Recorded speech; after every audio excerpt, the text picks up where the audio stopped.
We know that Trump and company are pushing Ukraine's Zelensky to hold elections as soon as possible so that a sensible leader can replace him and steer his war torn nation towards the path of development. But guess what?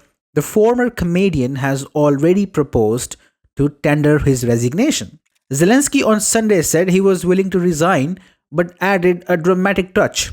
He said, I would resign if it brings peace to my country. Oh, Zelensky said, if it guarantees peace for Ukraine, if you really need me to resign, I am ready.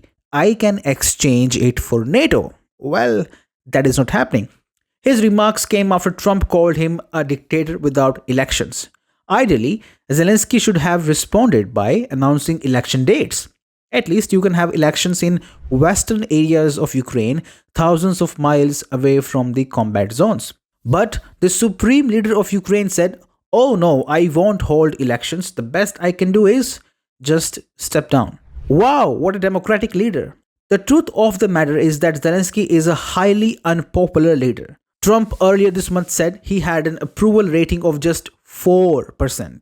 Magically, within days, the liberal media, which is in bed with American deep state, came up with a survey showing Zelensky enjoying an approval rating of massive 54%, 54.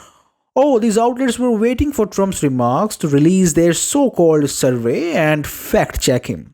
But wait, aren't these outlets funded by US aid? Here is the report.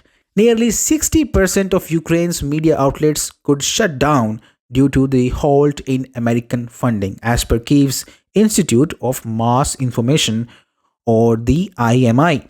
A survey by the IMI revealed that 59.2% of media professionals fear the suspension of American support programs will have a devastating impact, forcing many independent outlets to close or significantly downsize.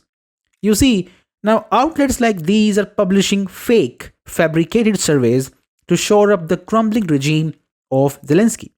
A truly popular leader never shies away from elections. In fact, he would love elections because legitimacy comes from that only.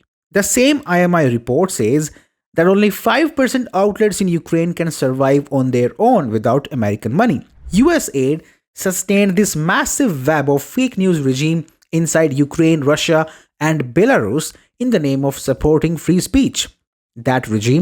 That network is now going after Trump for stating the truth. The people of Ukraine despise Zelensky for obvious reasons. He is doing everything possible to scuttle peace talks between Russia and US. For example, he's backing off from the minerals deal. Firstly, he himself proposed the idea of selling Ukraine's non-existent minerals to America.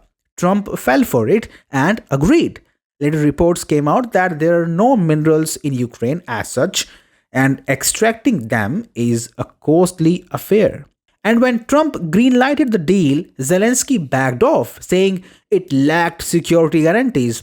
The comedian is running away from peace talks because he knows when the war stops, he would be forced to hold elections, and if polls are held in a fair and free manner, Zelensky's regime would be thrown out in no time.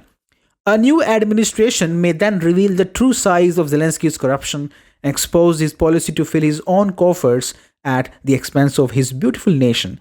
That's why Zelensky is now taking increasingly confrontationist stance against Trump. The madman is digging his own grave.